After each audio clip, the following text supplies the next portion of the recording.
apa kabar? Tentunya Anda berjumpa kembali bersama kami dalam acara yang selalu akan memberikan inspirasi maupun wawasan baru untuk Anda, yaitu Suara Parlemen bersama saya Yusli Hayanti. Dan apa kabar Anda pada hari ini? Tentunya juga kita sama-sama nantinya besok akan sama-sama mengikuti long weekend. Jadinya menikmati ataupun bisa mengikuti long weekend kali ini cukup panjang ya pemirsa ya. Dikarenakan mungkin di antara Anda juga sudah bersiap-siap untuk berlibur bersama keluarga. Tapi ingat bahwa dengan kondisi masa pandemi kali ini jangan lupa tetap menjalankan protokol kesehatan yang sudah diberlakukan oleh pemerintah, dikarenakan itu merupakan satu langkah dasar kita untuk tetap menjaga kesehatan agar tidak terpapar virus COVID-19. Dan tentu saja pada episode Suara Parlemen pada kali ini kami sudah menyiapkan berbagai informasi ke hadapan Anda.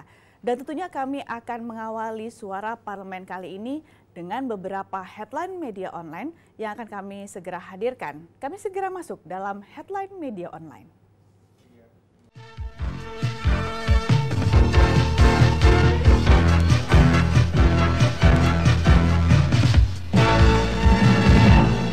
Headline media online yang pertama kami ambil dari kompas.com dengan judul COVID-19 belum berakhir.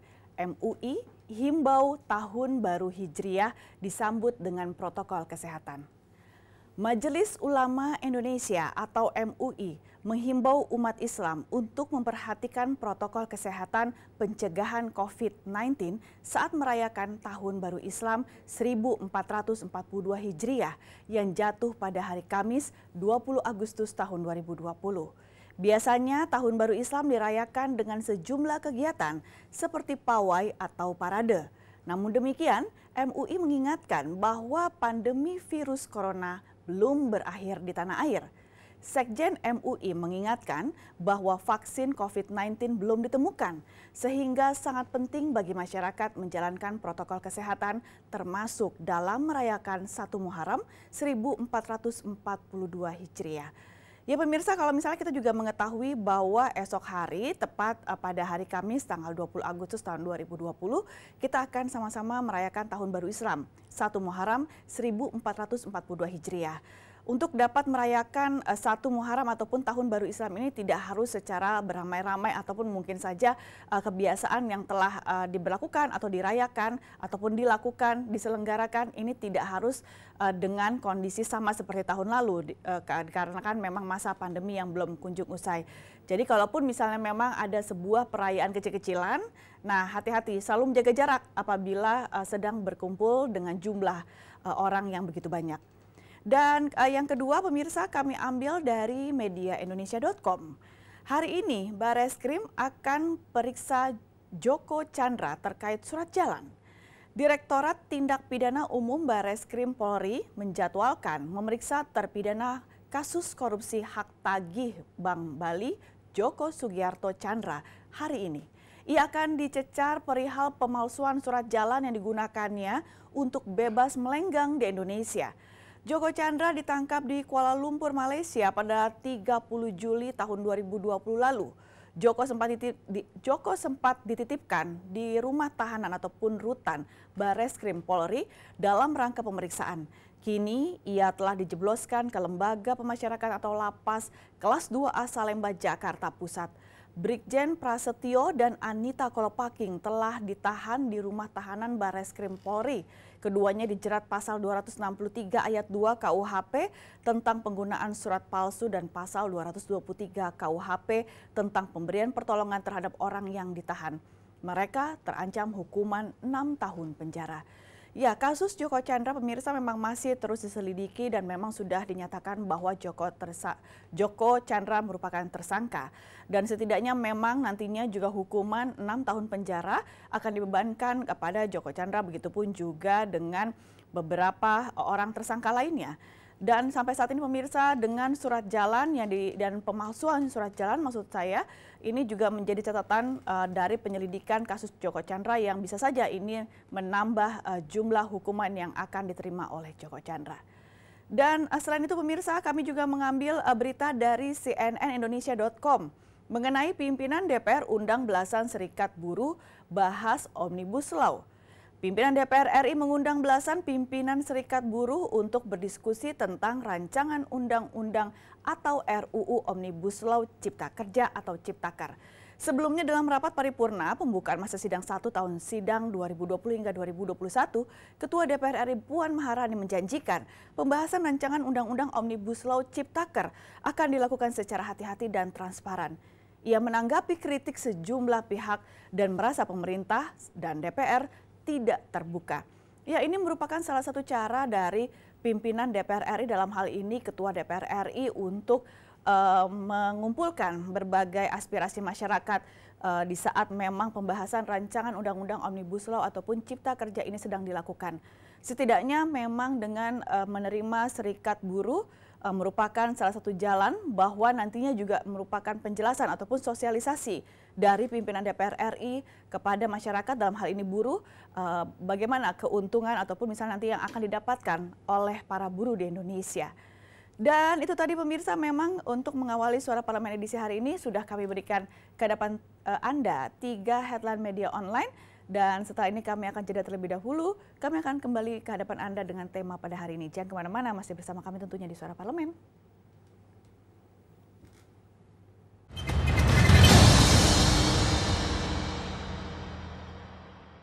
Komisi 4 DPR RI mendorong Pelabuhan Perikanan Nusantara Kejawanan Cirebon melakukan penataan tata ruang yang baik terhadap lingkungan guna menjadikan pelabuhan sebagai objek wisata bahari. Anggota Komisi 4 DPR RI Endang Setiawati Tohari menilai perlu penataan tata ruang dan kebersihan lingkungan harus dilakukan dengan baik, serta sosialisasi edukasi kepada masyarakat dan kearifan lokal serta kebudayaan harus ditingkatkan. Nah, ini yang harus disosialisasikan terlebih dahulu sehingga masyarakat siap menerimanya. Karena kalau tidak, kalau ada top down policy, biasanya masyarakat belum siap menyesuaikan keadaan yang diinstruksikan dari pusat. Jadi menurut saya kearifan lokal dan budaya setempat harus ditingkatkan terlebih dahulu, disadarkan. Sementara itu, anggota Komisi 4 DPR RI Muhammad Syafruddin mengatakan, dalam pengembangan wisata bahari Pelabuhan Kejawan sangat dibutuhkan master plan yang baik dan ramah akan lingkungan. Program wisata bahari diharapkan akan dapat memberikan nilai tambah ekonomi, sehingga dapat meningkatkan kesejahteraan masyarakat setempat. Ini kan pelabuhan niaga, kemudian pelabuhan nelayan, kemudian ada rencana untuk menjadikan ini sebagai salah satu destinasi wisata. Ini kan posturnya harus kita buat yang bagus gitu, supaya tidak saling bersinggungan antara niaga, kemudian nelayan, kemudian masyarakat berwisata. Bagaimana konsilasi kegiatan niaga, kemudian ada kegiatan nelayan, tapi ada juga wisata. Nah, ini yang perlu kita buat posturnya supaya menarik dilihat untuk bisa dinikmati bersama gitu. Dari Provinsi Jawa Barat, Mario Hasiholan, TVR Parlemen melaporkan.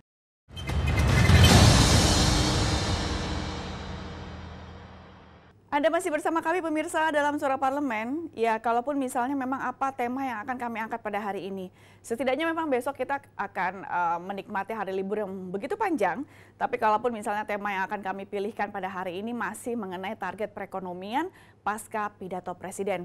Seperti juga pemirsa, mungkin di antara Anda juga mengikuti jalannya pidato Presiden ataupun pidato kenegaraan Presiden Republik Indonesia tepat pada hari Jumat lalu tanggal 14 Agustus tahun 2020 di gedung DPR RI. Dan memang untuk pagi harinya Presiden Joko Widodo memberikan pidato kenegaraan yang berkaitan dengan hari ulang tahun Republik Indonesia yang ke-75. Dan siang harinya kembali Presiden Republik Indonesia Joko Widodo datang ke gedung DPR RI dengan memberikan pidato kenegaraan yang berkaitan dengan RAPBN di tahun 2021. Nah, ini dikaitkan juga dengan bagaimana target perekonomian pasca pidato Presiden yang sudah disampaikan sejak tanggal 14 Agustus lalu. Dalam sidang bersama MPR, DPR, DPD dalam rangka Hari Ulang Tahun Kemerdekaan Republik Indonesia ke-75 di Kompleks Parlemen, Presiden Joko Widodo mengatakan ekonomi negara-negara maju diprediksi bisa minus belasan persen sampai minus 17% di tengah pandemi ini. Presiden Joko Widodo menegaskan kemunduran banyak negara besar ini bisa menjadi peluang dan momentum bagi kita untuk mengejar ketertinggalan. Presiden Joko Widodo menegaskan krisis ini telah memaksa kita untuk menggeser channel cara kerja kita. Dari cara-cara normal menjadi cara-cara ekstra normal. Dari cara-cara biasa menjadi cara-cara luar biasa. Dari prosedur panjang dan berbelit menjadi smart shortcut.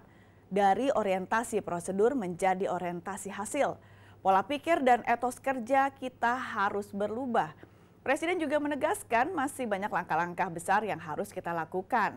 Masih tersedia waktu 25 tahun lagi bagi kita untuk menyiapkan seabad Indonesia merdeka untuk membangun Indonesia yang kita cita-citakan. Target kita saat ini bukan hanya lepas dari pandemi, bukan hanya keluar dari krisis. Langkah kita adalah melakukan lompatan besar memanfaatkan momentum krisis yang saat ini sedang terjadi. Presiden Joko Widodo menegaskan, krisis memberikan momentum bagi kita untuk mengejar ketertinggalan, untuk melakukan transformasi besar dengan melaksanakan strategi besar. Ya, kalaupun misalnya kita mengkaitkan pidato kenegaraan Presiden Republik Indonesia Bapak Joko Widodo di saat tanggal 14 yang lalu ini dikaitkan dengan Hari Ulang Tahun Indonesia ataupun Republik Indonesia ke-75, memang isinya kalau misalnya kita generalkan, pemirsa, ini berisikan masalah optimistik. Optimis yang memang harus dilakukan ataupun misalnya pandangan optimis harus kita lakukan untuk bisa mewujudkan bahwa Indonesia maju di tengah masa pandemi kali ini. Presiden sudah menegaskan bahwa segala sesuatunya harus dikaitkan dengan hasil yang jauh lebih cemerlang. Mimpi untuk bisa mengejar ketertinggalan harus dilakukan dikarenakan tidak hanya negara kita ataupun misalnya Indonesia saja yang sedang terpuruk ataupun bisa saja pertumbuhan ekonomi, perekonomian mengalami nilai ataupun bisa pertumbuhan yang bisa saja sampai ke minus, tapi ini juga menjadi salah satu titik tolak ukur di mana Indonesia masih mampu dengan kondisi yang ada. Dan semuanya juga akan berkaitan dengan transformasi besar, dari yang tidak ada menjadi ada, dari yang tidak mungkin bisa saja menjadi mungkin. Anda yang kemana-mana pemirsa, karena kami akan segera kembali masih dengan tema yang sama dan masih bersama kami di Suara Parlemen.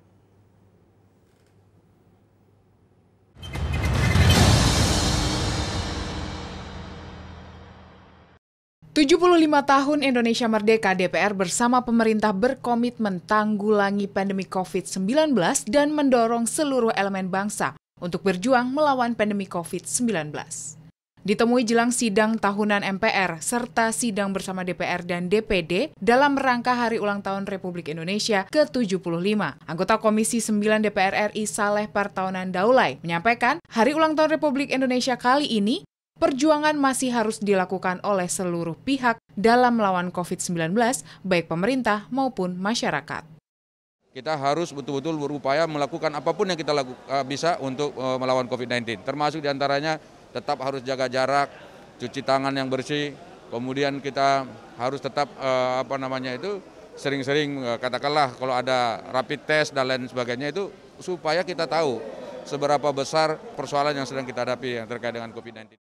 Dalam kesempatan yang sama, Wakil Ketua Komisi 6 DPR RI Gede Sumarjaya Linggi menyampaikan DPR dan pemerintah sudah berupaya menanggulangi dampak sosial, ekonomi, dan kesehatan melalui dukungan regulasi dan anggaran. Selain itu, DPR dan pemerintah juga akan berupaya meningkatkan subsidi kepada masyarakat, khususnya yang terkait infrastruktur, listrik, dan energi. Kepentingan masyarakat misalnya seperti kepentingan infrastruktur, ya listrik, ya energi, itu semua kita berusaha untuk lebih besar mensubsidinya. Nah, ada memang kemarin dengar ada. Tim Liputan TVR Parlemen melaporkan.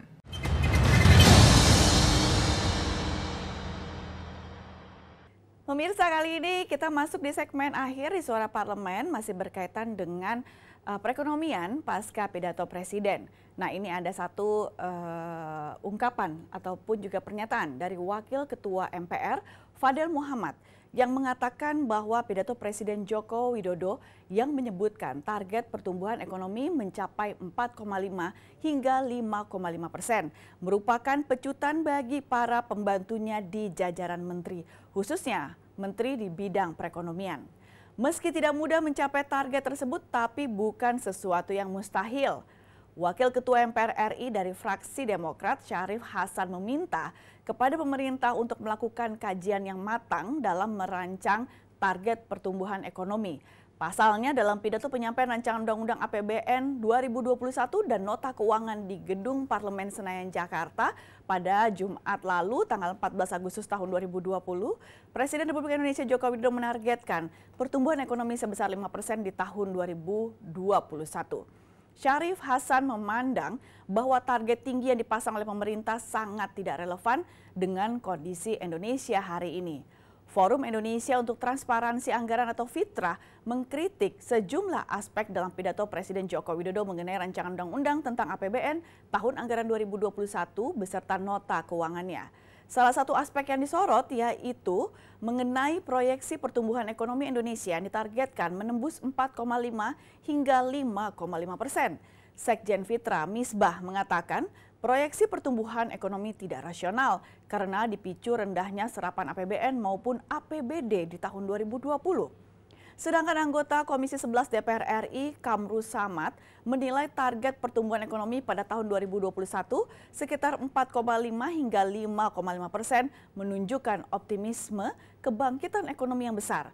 Kamru Samad juga menambahkan bahwa untuk mewujudkan target pertumbuhan sebesar itu pada tahun 2021, maka tim ekonomi pemerintah perlu bekerja lebih keras untuk mencapainya.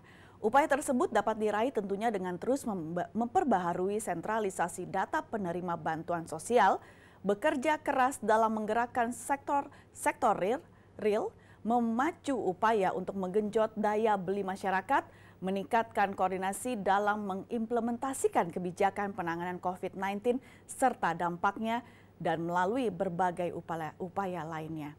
Dan pemirsa, kalau kita lihat memang dari pandangan ataupun juga pernyataan berbagai pihak yang dikaitkan dengan pidato kenegaraan Presiden Republik Indonesia mengenai rancangan undang-undang ataupun rancangan undang-undang ataupun RAPBN dari tahun 2021 beserta nota keuangannya ini, masih ada yang menyatakan bahwa terlalu tinggi pemerintah untuk membuat sebuah prediksi pertumbuhan ekonomi dari 4,5 hingga 5,5%. Di satu sisi ataupun di berbagai pihak lainnya juga menyatakan bahwa ini adalah bentuk sebuah optimisme dari pemerintah bahwa Indonesia akan jauh lebih baik di tahun mendatang. Tapi kalau misalnya memang kita lihat pemirsa, di tahun lalu juga pemerintah cukup membuat prediksi pertumbuhan ekonomi yang begitu tinggi sehingga target yang dicapai baru sekitar 4,9%. Kalaupun sekarang pemerintah masih tetap membuat prediksi sampai 5,5%, itu kita semua berharap bahwa memang pemerintah mempunyai optimis yang begitu besar, tapi setidaknya juga untuk bisa mengimplementasikan berbagai target yang sudah dibuat.